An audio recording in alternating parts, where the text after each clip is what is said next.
I have a question for you. Can you beat Forza Horizon 6 while using cars only one single time? No buying cars, no wheel spins, no barn finds. This was the complication I found myself in a couple weeks ago. See, I've played the other Horizon games, but they give you a supercar within your first hour, and from there on onwards, there really isn't any point in playing in this tiny automobile. So what if we forced ourselves to only what the game makes available to us? And once a car has been used, we have to sell it in the auction house, no matter if we win or lose. Is that even possible? Well, I don't know, so let us begin. We start off the game in the tutorial where we choose the most mid-fit imaginable, and we are presented with our first major decision, which car to start the game with. Luckily, no matter which car we choose, the game gives us all three, which is a much needed kickstart to our journey. Even more generously, for the first race we are given this GTR, which, even though my driving was a little shaky, helped us to unlock the Horizon Invitational. This brings us to yet another conundrum. How do you even beat the game? I, as many of you, don't know this just yet, since I played the game on release day, but I'll give you the rundown. To beat the game, we need to obtain 7 different wristbands. Each wristband is unlocked by winning one of the 7 Horizon Rush events, which again are unlocked by obtaining points from various tasks around the map, going through speed traps very fast, jumping over danger signs, or participating in high-octane racing. I think you get the point. For our first event, for example, we need to obtain 1,250 points by completing some of the events that were so generously given to us. The races will give us 260 points each, but I will have to sell my car afterwards. Now, this isn't really a restriction, since I can just buy more cars from the auto show, which is why I banned it. The same goes for wheel spins, barn finds, and treasure cars, so no ways of easily obtaining infinite cars. Back on the map, there's also one speed trap and one speed zone. These are totally fine to complete to obtain points by our rules and do not make us to have to sell our car afterwards, but they also only give 100 points each. With this out of the way, it is immediately time for our first exception, since for some reason, this speed trap is the only one in the entire game that gives 270 instead of 100 points, bringing our total down already. Also, I didn't realize at the time, but in the beginning, basically everything you do is going to give you a small amount of points because of your journey, but I'll get into that later. Unfortunately, due to the very limited options on the map, I decided to sacrifice our first car by participating in this rally event. For the races, once I click this start button, the car counts as used and we have to sell it in the auction house afterwards, no matter the outcome. Obviously, I also banned restarting the events to cheese this. I won pretty easily, and because I got excited about playing the game, I immediately did another race, not realizing that now I only had one single car left to my name. So great. Now in the Nissan, we finished the speed zone for a couple more points and realized that we were almost ready for the Invitational. Luckily, May introduced the journal to us as a way to track the progress which we made around Japan. You guys have no idea just how important this thing will become.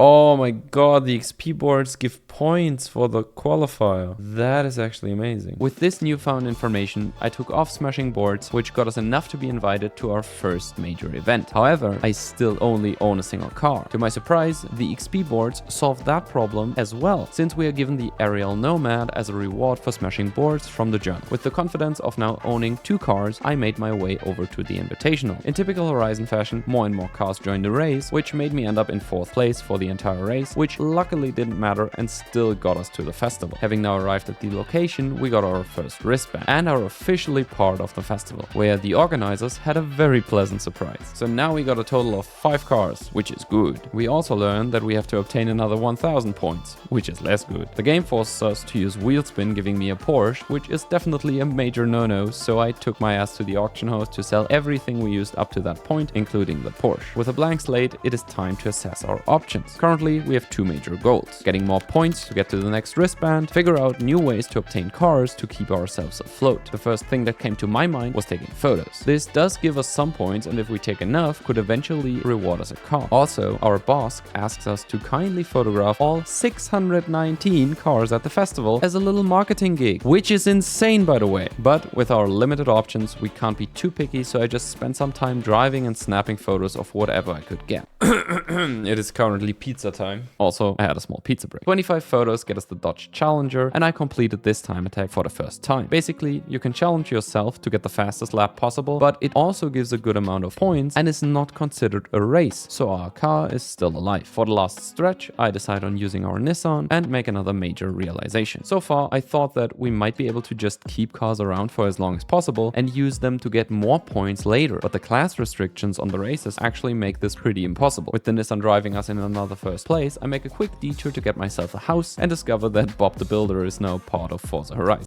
Huh? We got building at Forza now? We got... What the hell? I can just edit everything? That's, I don't know, random, but it's cool, I guess. So that's a mechanic, I guess. I take one more photo to unlock the next rush event, where we are given another borrowed car to participate, which, as it turns out, is a major trend moving forward. It is at this point that I should tell you that even with the borrowed car, it is still extremely important that we finish the race as fast as possible. The rush events also give us points, and since I have to sell the car, we can really only ever do them once. Having said that, I did this.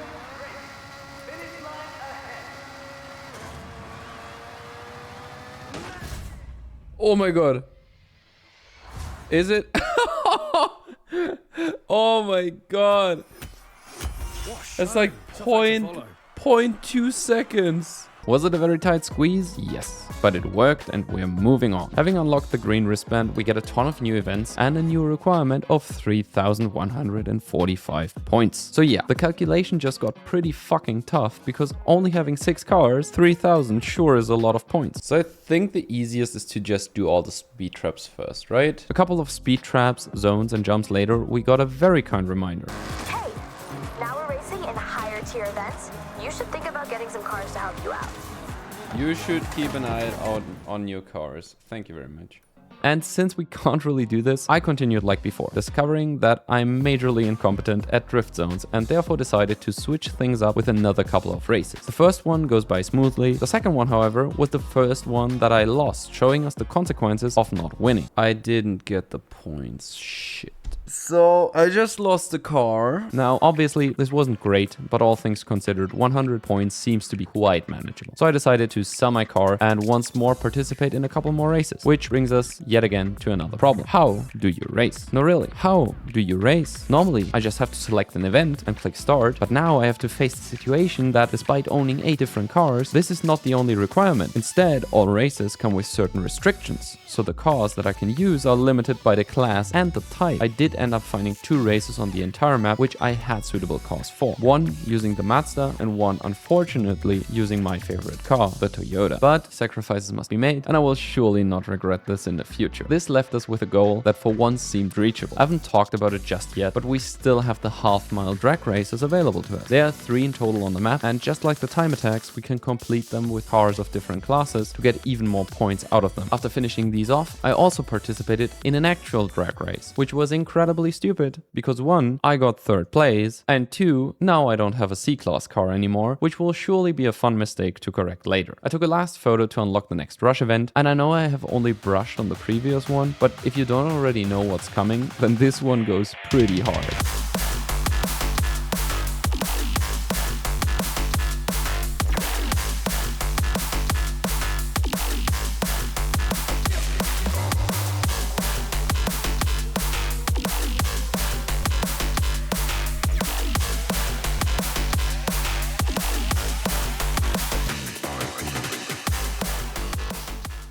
The blue wristband is being rewarded to us, and once again, the point total has gone up even further. At this point, I was pretty exhausted, so I took a breather by becoming an Uber Eats driver, which is fine by the rules because they borrow us different cars. I also bought a new house since it's not like I could use the money to buy cars, so at least there's something to hit my dopamine receptors. Back to the challenge, I used my usual approach of do all the easy events first, then look how many races are needed for the rest. Unfortunately, it wasn't that easy anymore. As it turns out, everything in this game scales pretty heavily, and my garage wasn't really keeping up anymore. Especially in the speed department, I didn't have too much to offer, and so I started to only get 2 instead of 3 stars on many of the events. Sure, it's only 25 points I'm missing per event, but adding this up as much as it was happening to me, this was soon going to be hundreds that we are missing from the score. I managed to squeak a couple of 3 stars in here and there, but this just kept on happening a lot. And while looking at the map, it turns out that there were also barely any other viable options for us to obtain points in different ways. I did manage to grab a Mercedes for completing a bunch of trailblazers, one of which almost made me rage quit the entire game. cool, but we needed a better plan. It was at this point that I started to really look into everything we could do, bringing us back to our journal from earlier. If we were to do more road races, we would also get a car eventually. I guess danger science could be doable at 1000, so we keep that in mind. Skills seems like a viable option. With these newly found options, we took off, finishing the time attacks, participating in all the half miles, and even more speed traps. This is also the point at which one of my friends jump scared me by being at my door 2 hours earlier than we were supposed to meet, so it's breakdown. What the fuck is this? I think I just killed somebody.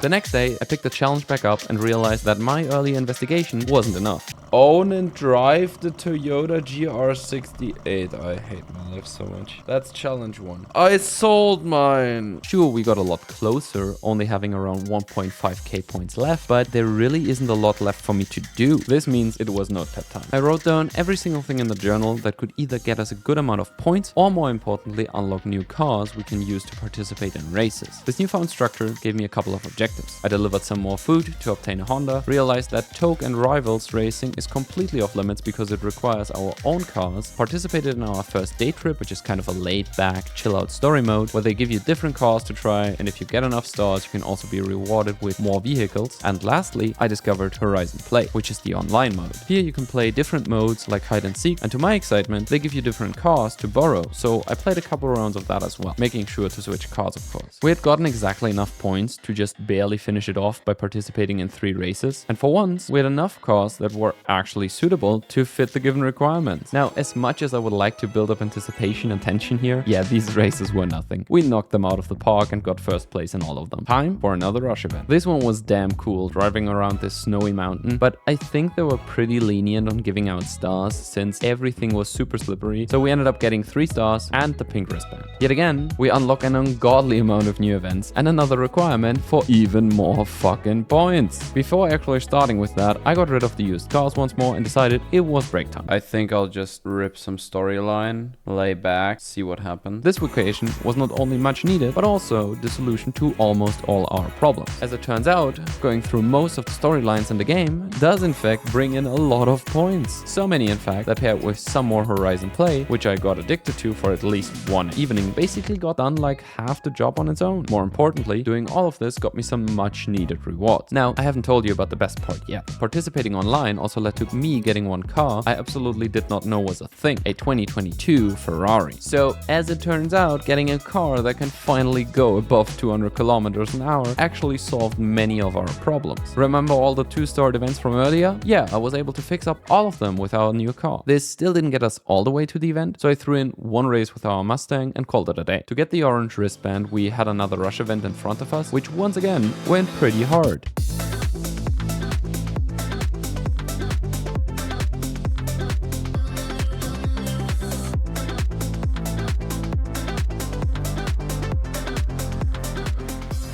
Even though I was in second place for most of it, they decided to do the typical last-second stall right in front of the goal, so I did manage to get first in the end. You know the drill at this point. Get the wristband, unlock a bunch of new events, try to get as many points in every single one of them, then see how much we are missing. After all our hard work from earlier, we were cruising on a pretty decent garage of around 13 available options, helping out with this section a little bit. At least, that's what I thought. We have an issue right here, because all of these are now with the restriction of S1, and we do not have a single S1 car. Right, so we didn't have a single S1 car to use on the entire map, which brings us back to our restriction problem from earlier. Luckily, this analysis wasn't as bad as the previous one, and we found some stuff to do pretty early. The BMW Z4 and Ford Focus got us 2 easy victories, bringing us to my favorite race of the entire game. The slowest race mankind has ever seen. 5 laps! Oh my god. Going to take forever. Woohoo! I've almost reached legend status. Monsieur Vance, I'm coming for you. First place in the slowest race ever. With this beautiful high-speed pursuit out of the way, I reassessed my options. Perfect, so I checked all the spots on the map and not a single one can be participated in with the cars that I have. Cool, I guess. So We will have to make it work with danger signs. We did precisely that, still getting 2 stars on almost everything, but I was taking whatever I could get. Back in the journal, we received the Lamborghini Revolto for doing a lot of road races, which wasn't a major upgrade, but still helped a ton since it was all-wheel drive over our rear-wheel drive Ferrari. Unfortunately, I had already exhausted most viable options for the Lambo to do us any good, so it was once again time for my favorite activity, trying to finish the drift zones properly in a majorly mid car. I think this marks the point at which I began to descend into major frustration, because even with how close we were, every single little droplet of additional points took an improportional amount of effort, which did affect my mental sanity. So to move things forward, I decided it was time to stop holding on to some of my precious belongings and used up 2 cars on the major drag strips to get some additional points. One auction later, I did find the energy to try my luck at drift zones again, actually getting a couple stars this time. And with the combined effort of another Horizon play level and smashing a bunch of XP boards, we got there. Yes, we got another event, and I'm gonna do it. Now I was asking myself, how do you race against the rocket? Well, you don't. They give you a pretty cool track while watching the rocket. Really, you're racing the clock, which I ended up doing successfully, getting us the purple wristband and a terrible, terrible surprise. I need 12,000 points. 12,000. That's like 3 times as much. Oh my god. Oh no. This has to be a joke, right? After already struggling to even get to this point, the game decided to torture me by making me get 3 times as many points while having next to nothing available. I need 12,000 points. I thought I was done. I don't have any cars. I have almost nothing. Time to put the grind on. So I felt severely mentally challenged. I couldn't give up now that we had come so far. So with some thorough investigation of all the new stuff we unlocked and the chapters which we could now continue working on, I got to it. Finishing up all the day trips got us an Audi R8, and I got myself another house because why the hell not? We also unlocked this. Now some of you might think why I get so excited about a car for drifting, but actually this one was especially important because it was our first S1 car. This meant we were finally able to go back to all drag meets and time attacks, finishing them off and getting all the points out of them. But then I realized I had just gotten one of the best drift cars in the entire game. Surely I could just get all the stars I couldn't get earlier and finish them up now, right? Oh, what an obvious mistake. With a fresh desire to punch a wall, I moved on to save the last bit of sanity I had left. We made it down to 9,650 points, which still is a ton, so I moved on to finishing all the trailblazers available in the Halo car I got earlier. Luckily, these went by a lot smoother than the drift zones. I was ready to do some races for further progress, during which I also made sure to photograph whatever I could to really squeeze out all the points available to us. With another first place, I sold my cars once again and realized that I was still able to get a Ford Fiesta by farming some XP boards. So we can do at least one race with this, but that's not particularly a lot. Well, how right I was, because we hadn't even made it halfway through our required total. The new car did help us get a couple additional stars, which I couldn't achieve earlier, but for the most part, my cars were still generally too slow. So we smashed the vending machine, drove over a couple of skis, and smashed the seaweed farm after a bit of searching around. With one ultimate burnout, we were able to close out the last skill we were still missing, bringing our point total down even more. Now, while 500 points closer to our goal is an amazing milestone to hit, I also had to realize that there were less and less options available to us by the minute, which made me resort to some questionable means.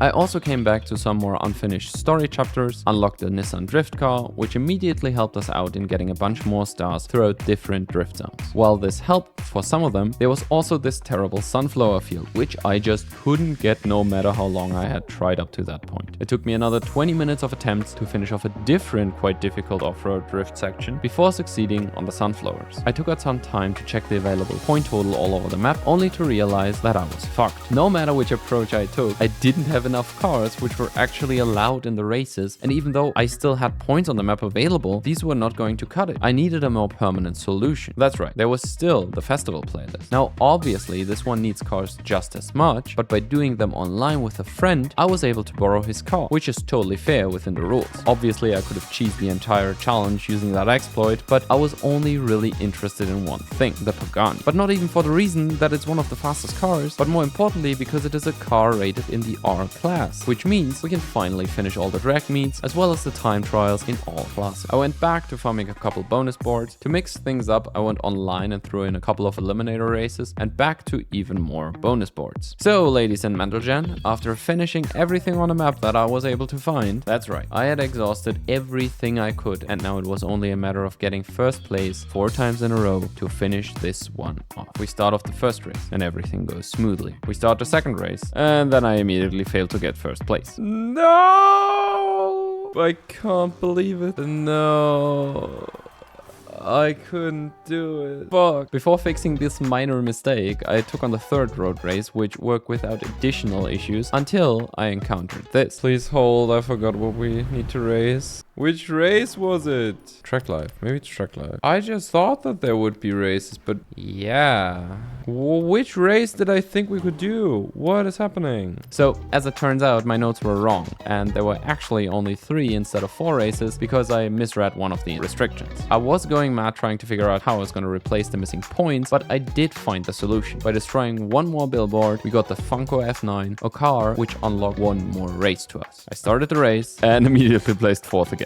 This left us 150 points short of our final goal, and I remembered something, the marketing request from the beginning of the game. All we had to do was take some photos. I spent way more time than I'm willing to admit taking photos on the drag track, photographing my own cars, more photos while the German came out, Volkswagen, another photo, and 4 more, and a Toyota photo, before finally we get 2 more photos in one and unlock the final race. We start off the race, and after 36 hours, we finally do this.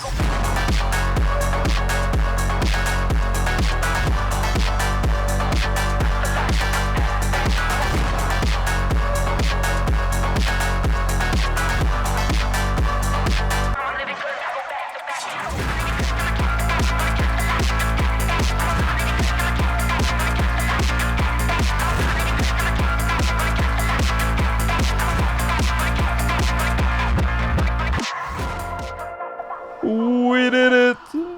How does that feel? We fucking did it! This took 36 hours. I thought it would take like 10. But we're done. We did it. Forza Horizon 6 without reusing a single car. And while challenging, this still was a lot of fun, and now I can finally go into my monthly challenges. Bye!